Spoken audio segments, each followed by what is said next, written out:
When people think of Southeast Asia countries to travel, people typically think of Thailand, Vietnam, Indonesia, but not always Cambodia.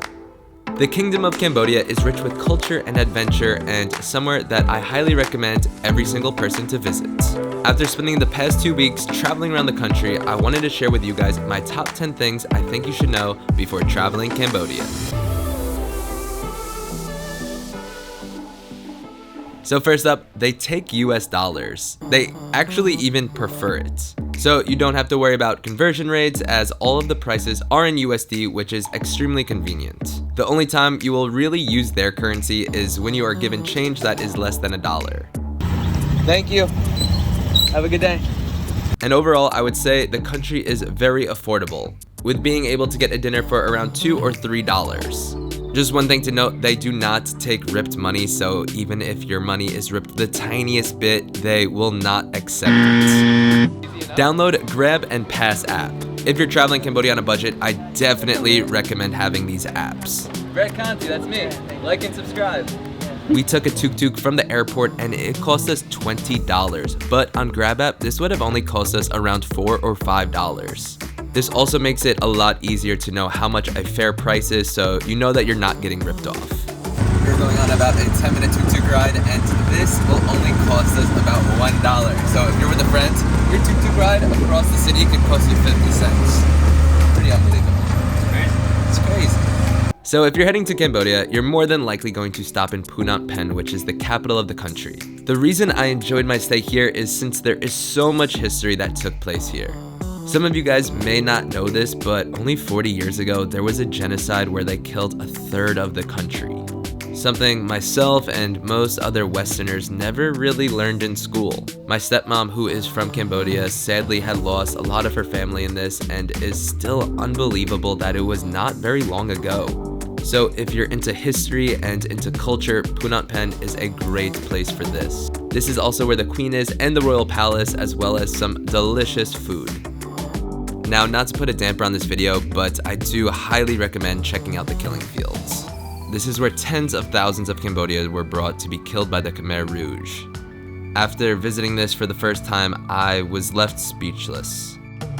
A fair warning, it is very graphic as you get to see where people were actually killed and even see their bones and clothes coming up from the ground from being buried. But after you do understand and learn a bit about the history of Cambodia, you can do things to help improve it. Exploring rural Cambodia is awesome and something that's very easy to do.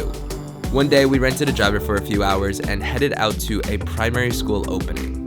This was such a special day as the kids were so grateful to have a new school in their village, something that a lot of us, typically take for granted. The kids now even have computers and are able to start learning English. This was easily one of the most heart-filled days I've ever had throughout all of my travels. And if you do want to explore more outside of the city, I do recommend checking out other temples in different cities. If you are in Phnom Penh, the one we checked out was called Ta Prohm. You will not see many tourists here at all, mostly locals, and it makes for a great little trip outside of the city. Hey guys, so as many of you know, I am traveling around Asia for the next month, and when I am traveling, the most difficult thing is knowing basic communications with the locals. But luckily there is an app called Babbel which makes this significantly easier. Me encanta Babbel mucho.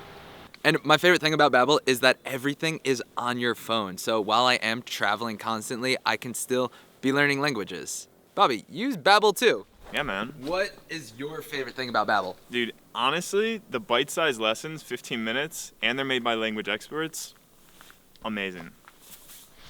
Gabe, I've gotten you into Babbel. What's your favorite thing? My favorite thing is that you can use Babbel online and offline, so no matter where we are, even in the mountains of Vietnam, we can still learn a new language. And we are actually heading to Indonesia in a couple days, so right now we're just practicing some Indonesian, so when we get there we can impress the locals, be able to order food and greet people. And what's great is too, they have it where you actually have to say it with an Indonesian accent to get accepted for your credits. Babbel does a great job making learning the language like a game where you get points. Sampai jumpa. But thank you, Babbel, so much for sponsoring this video and help making these trips possible. It's an honor to partner with Babbel, as there's something that I truly use frequently. So if you guys want to check them out, you can click the link down below, and hope that you have fun with your travels and learning languages. So if you click the link down below and sign up for a 3-month subscription, you will get 3 months extra for free. Now, for transportation, I highly recommend taking tuk-tuks or renting a motorbike while you're within cities. These are the cheapest and the most fun to explore a new city for sure. If you are looking to go city to city, there are buses that can get you pretty much anywhere for under $10. Or flights within the country are relatively cheap as well. We took a flight from the south up to Siem Reap for about $70, but we bought it the day before, so I'm sure if you're planning, you can get it at a fraction of the price. You can also rent drivers as well. For us, we took a private car from Phnom Penh to Sihanoukville for about $60. This was a 6-hour drive, and with 2 people, it was totally worth it. So, somewhere I was told I must go in Cambodia is Sihanoukville. It is right on the beach and supposedly a great city for travelers. While it may have been a few years ago, this is certainly not the case now. So we just made it here to Sihanoukville, and this is not what I was expecting. The whole entire city and beach town is just under construction. All of the roads are just dirt and rocks, and they're rebuilding it all, and it's just kind of deserted. But this is where you have to go in order to get to Koh Rong, which we are going to tomorrow. So this is what we got. Dude, there's literally like a, what kind of machine is that? It's like a tractor. Call that a tractor, but it's on the beach. We got some type of truck over here that you don't usually see on the beach. The entirety of the city was under construction and is being built up into casinos now by the Chinese. So we only spent about a day here and then took a ferry to Koh Rong. Yeah, not exactly what I was expecting.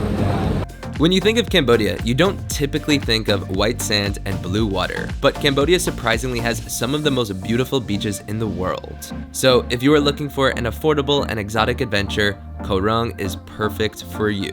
One of my favorite things to do when getting to a new island is hiking across it, and that's what we're doing today to get to Long Beach. And we have a very special tour guide. It's not Gabe, but it's our new friend, Johnny. He's taking a little bathroom break right now. Johnny, let's get back on the road. No time to mess around. We pay you the big bucks. There we go. Andale.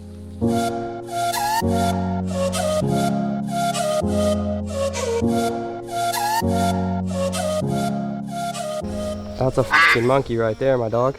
Remember what happened last time in Thailand when we found a monkey?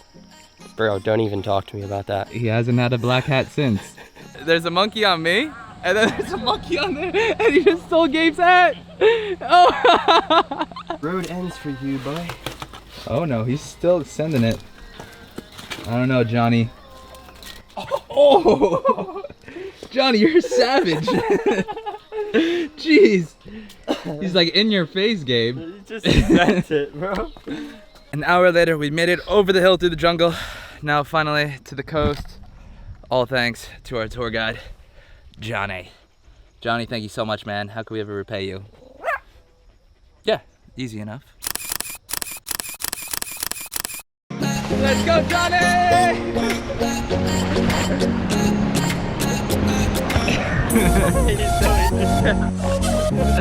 It's okay, Johnny.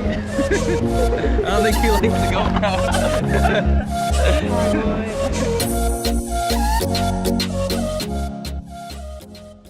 Siem Reap is awesome and a must-see city in Cambodia and in all of Southeast Asia.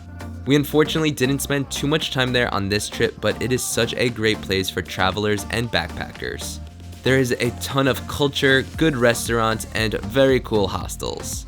We stayed at Mad Monkey, which if you are a backpacker, you must stay at. It's very affordable and you'll meet a ton of people. It is a party hostel though, so if you are looking to get a good night's sleep or just keep it calm, this may not be the place for you. Now, last but not least, the crown jewel of Cambodia, Angkor Wat. Angkor Wat is the largest religious monument in the world and is a must-see in Asia. This is on their flag, on their beer, and the Cambodians pride themselves on this. 2 years ago, I did it for sunrise and it was a great experience. I do highly recommend it, but definitely expect to be fighting for space as there are thousands of people trying to get the best view. With that aside, it is absolutely breathtaking and something I would do again. For this trip, we did arrive later in the day, so we decided to go for sunsets. So last year when I came to Angkor Wat, I did the whole sunrise and it cost $37 to get inside, and then I paid about an additional $20 for a driver to take me around to the different temples.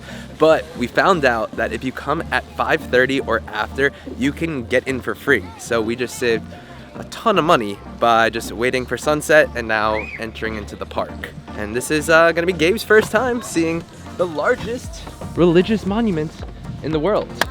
So if you are going for sunset, just make sure to go straight to Phnom Penh. I think that's how you say it. So I hope you guys enjoyed this video, and as I said, I'm going to be traveling around Asia for the next month, and right now we are on a 5-day trek across northern Vietnam, where right behind me we're actually at the border of Vietnam and China. So this is probably going to be some of my favorite videos I've ever made, and we're also going to be accompanied by Mr. Living Bobby, my old Conti! roommate. I'm so hyped to be back, man. It's so good to have you back on the channel, making videos, going on adventures, right how we started both of our YouTube channels. So Yeah. look forward to some epic videos. Epicness of northern Vietnam / China. We're not going to China, but we're going to Vietnam. All right, don't forget to subscribe. All right, bye guys.